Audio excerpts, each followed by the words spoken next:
22 minit lagi lebih kurang kot. Okay? 22 minit lagi tengok. Yang ni tuan saya nak bagi topik yang baru.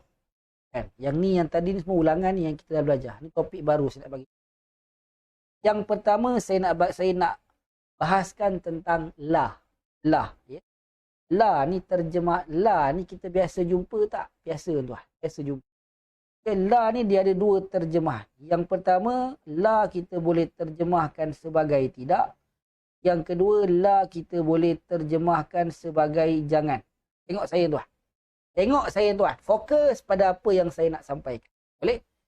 Baik. Ketika la ini tuan. Ketika la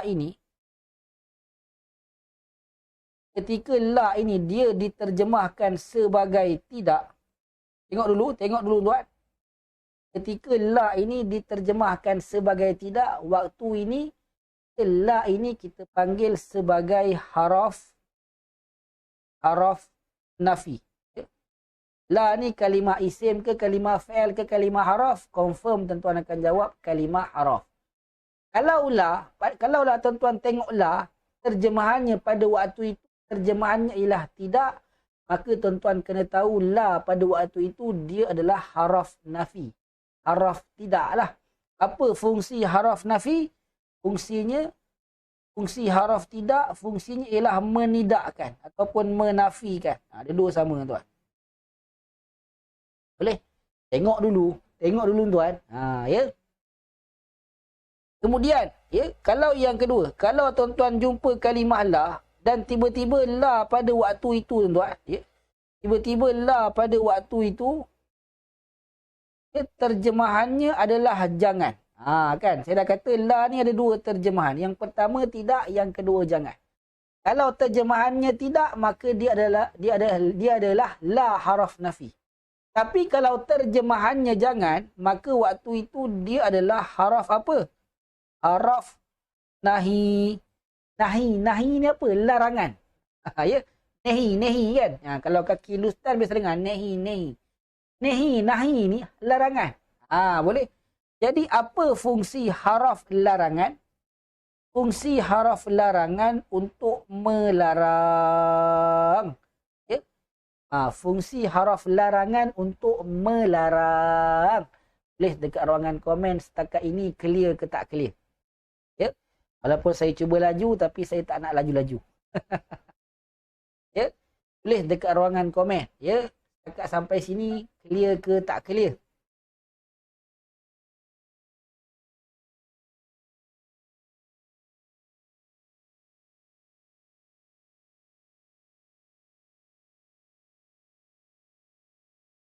Okey, ahsantu.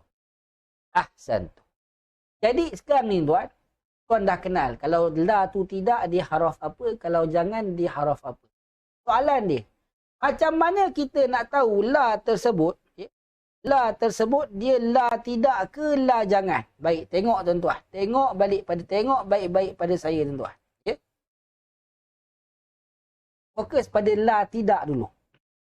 Tuan-tuan kena tahu, kalau tuan-tuan jumpa kalimah la, dan selepas la itu tuan-tuan akan jumpa kalimah fi'il mudhari'.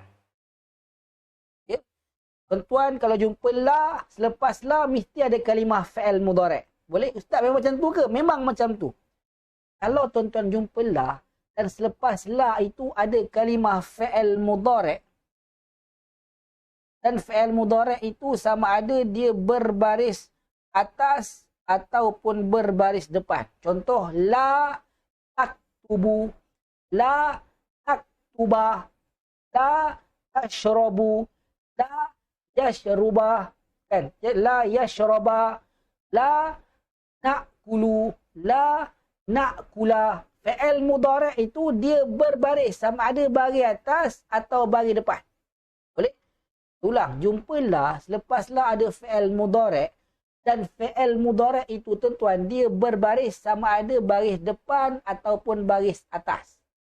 La tashrabu, la tashraba, la na'kulu, la na'kula, la nal'abu, la nal'abah.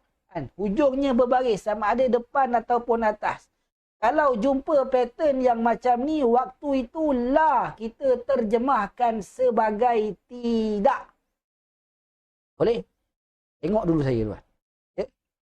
Jumpa la, lepas ni ada fi'il mudhari' yang hujungnya berbaris depan ataupun bawah, maka la tersebut terjemahannya adalah tidak. Ya? Tetapi kalau tuan-tuan jumpa la, lepas la tuan-tuan jumpa kalimah fi'il mudhari'. Lepas la tuan-tuan jumpa kalimah fi'il mudhari'. Tetapi fi'il mudhari' itu tuan-tuan, dia berbaris mati. La tashrab, la taqra'. Tak ada baris. La tal'ab, la tanzur, la tasma'. Jangan dengar, kan? Kalau lepas la ada fi'il mudhari' yang berbaris mati, maka pada waktu itu la ini kita terjemahkan sebagai jangan. Ya, tulis dekat ruangan komen. Faham ke tak faham? Kalau selepas la ada fi'il mudhari' yang berbaris depan ataupun atas, maka la itu kita terjemahkan sebagai tidak. Tetapi kalau selepas la ada fi'il mudhari' yang berbaris mati, maka waktu itu la kita terjemahkan sebagai jangan. Okey, ahsantum. Ahsantum. Semua kata faham. Sekejap saya dah tunjuk tuan-tuan pada ayat kita hari ini.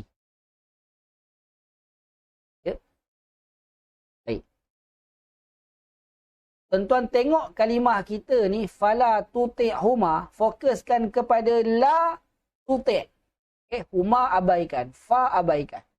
La dengan tuti' tuan-tuan. Kalau tuan-tuan tengok, selepas la kita ada tuti', fi'il mudhari'. Hujungnya berbaris apa tuan-tuan? Tulis dekat ruangan komen. Hujungnya berbaris apa? Selepas la tu tuan-tuan nampak ada fi'il mudhari'. Fi'il mudhari' dalam ayat kita ni, dia berbaris apa tuan-tuan? Baris depan atau bawah, baris depan atau atas ke, atau baris mati? Tulis dekat ruangan komen. Nampak tuan? Saya kejar masa ni. Baris mati. Baris apa? Baris mati. Puan Aisyah si, macam mana boleh kata baris depan tu? Baris depan macam ni baris depan. Ini bukan baris depan ni. Fala tuti'. Tengok baris hujung. Tengok baris hujung. Jangan tengok baris yang pertama. Baris mati tuan-tuan. Baris mati.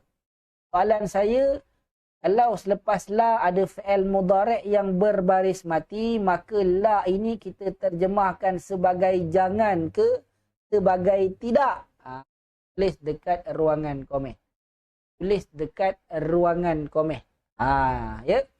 Kalaulah selepas la ada fi'il mudhari' yang berbaris mati, maka pada waktu itu tuan-tuan kita nak terjemahkan la itu sebagai jangan ke ataupun sebagai tidak. Ahsantum. Ahsantum. Tuan-tuan tak payah fikir pun tak apa, sebab memang dah tulis dah terjemahan dekat sini. Tak tulis dah terjemahan dekat sini. Boleh? Okey, ahsan. Selesai untuk topik baru yang pertama tuan-tuan. Dan saya nak pergi pada topik baru yang kedua. Yang kedua tuan-tuan, saya nak